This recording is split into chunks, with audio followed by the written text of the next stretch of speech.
देखिए ध्यान दीजिए, 1 नंबर क्वेश्चन है आपका एडमिशन ऑफ पार्टनर का है, ठीक है।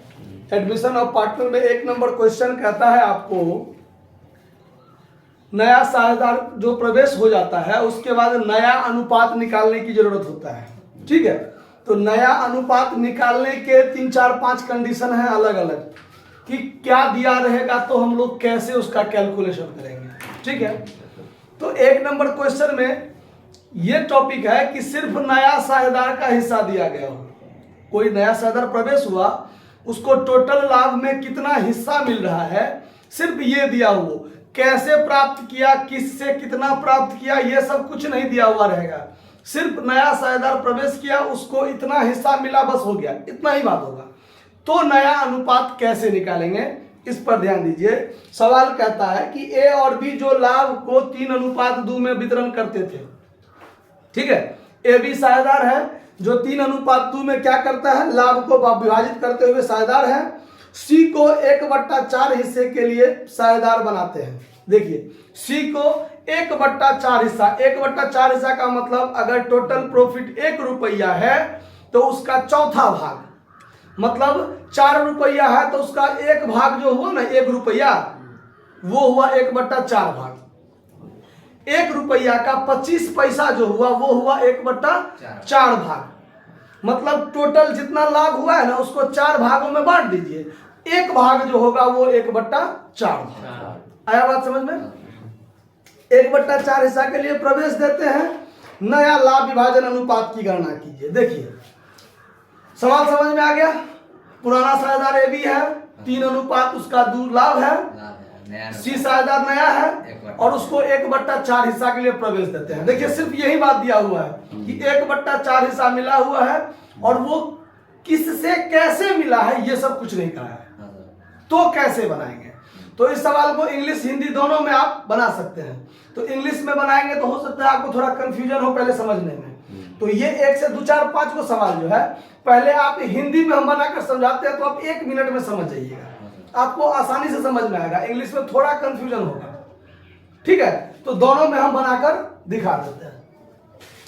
देखिए 1 number question admission of partner का, ठीक है। पहले हिंदी में बता देते हैं फिर इंग्लिश में, देखिएगा आसानी से आप समझ जाइएगा। पहले आप लिख लीजिए कि इंग्लिश में बता डायरेक्ट, चलिए इंग्लिश में देख लेते हैं। देखिए यहां लिख दीजिए old ratio of A and B equal to 3:3। सबसे पहले ये लिख लिया, ठीक है। सी इज न्यू पार्टनर लिख देते हैं, ठीक है। पहले सवाल को शॉर्ट में हम लोग लिख लेते हैं कि क्या क्या है दिया हुआ है। C is new partner, C is new partner and his new share 1/4। C is new partner and his new share 1/4। उसका नया हिस्सा जो है वो 1/4 है। चूंकि नया साझेदार है तो उसका जो हिस्सा होगा वो तो नया हिस्सा ही होगा, ठीक है। अच्छा अब इस सवाल को जब सिर्फ ये दिया हो तो कैसे बनाया जाता है उस पर ध्यान दीजिए। फर्म का कुल लाभ जो है, नया में जो व्यवसाय चलेगा उसका कुल लाभ हम लोग कुछ मान लेंगे। तो आप x मान के भी बना सकते हैं, 100 मान करके भी बना सकते हैं और 1 मान के भी बना सकते हैं, जो एक यूनिट के रूप में काम करता है, ठीक है। तो इजी होगा कि आप 1 मानकर बनाइए, ठीक है। तो यहां आप सबसे पहले जो शुरू कीजिएगा तो यहां लिखिएगा let total profit of the new firm equal to 1। 1 मान लिए। आया बात समझ में? यानी हमारा जो न्यू फर्म बनेगा, यानी सी जब प्रवेश कर जाएगा तो नया साझेदारी रूप में शुरू होगा ना। पुराना व्यवसाय तो बंद हो गया, अब नया व्यवसाय के रूप में वो काम करेगा। समझ में आ रहा बात? तो total profit of the new firm 1 हमने क्या किया, मान लिया। कोई दिक्कत? C's share 1/4। अब सी का हिस्सा तो 1/4 उसको दे रहे हैं, तो 1 रुपया रुपया में से 1/4 भाग तो आप पहले सी को दे दीजिए, और तब जो बचेगा उसको ए और बी क्या करेगा, आपस में बांटेगा। आया बात समझ में? तो अब यहां लिखेंगे हम लोग रिमेनिंग प्रॉफिट, रिमेनिंग प्रॉफिट।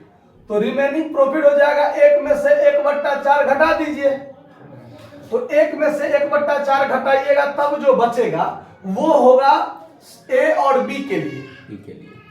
तो 4 में से 1 गया 3/4, ये हमने भिन्न घटाव कर दिया।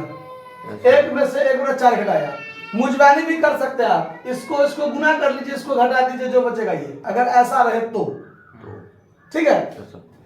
अगर जोड़ रहेगा तो 4 का 4 1 5/4 हो जाएगा, घटाव है तो घटा देंगे, ठीक है। चलिए रिमेनिंग प्रॉफिट कितना बचा हमारा, 3/4। अब ये रिमेनिंग प्रॉफिट को ए और बी क्या कर लेगा, आपस में बांट लेगा, जो भी हिस्सा हो। तो बांटने के लिए हम लोग क्या करेंगे, तो कैसे बांटते हैं ये तो आप पहले चैप्टर से ही जानते हैं कैसे बांटा जाता है।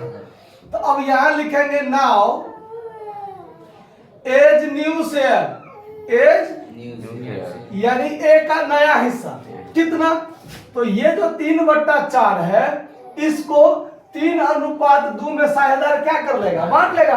उसका तो बांटने का अनुपात वही है, तो यहाँ 3/5 कर दीजिए गुना 3/5, ठीक है। तो ये हो जाएगा 3 तिया 9/20। तो ए का नया हिस्सा क्या हो गया, 9/20। अब देखिए बीज न्यू शेयर, तो वही 3/4 गुने 2/5 करता है ना गुना, तो ये हो जाएगा 6/20। हटा दीजिए उसको, दिक्कत नहीं तो वीडियो में गड़बड़ा जाएगा। 6/20 हो गया। अब ध्यान दीजिए ए का नया हिस्सा, बी का नया हिस्सा और सी का नया हिस्सा, तीनों का नया हिस्सा हो गया ना। अब तीनों का नया हिस्सा, तो अब उसका अनुपात बनाएंगे।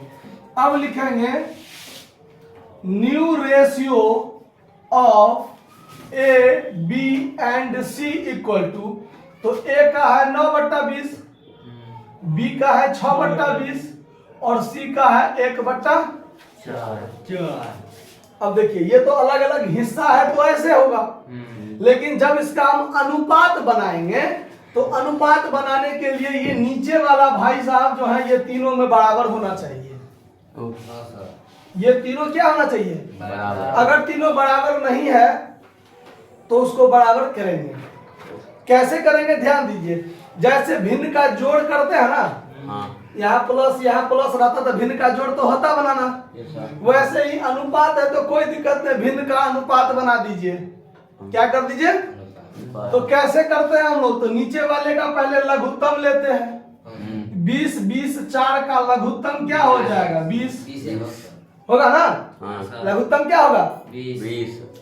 अब इससे इसको भाग दीजिए, बचेगा 1 को 9 से गुना कीजिए, 9 अनुपात 20 को इसमें भाग दीजिए 1 और 6 से गुना कीजिए 6, 4 से इसमें भाग दीजिए 5 और 1 से गुना कीजिए 5।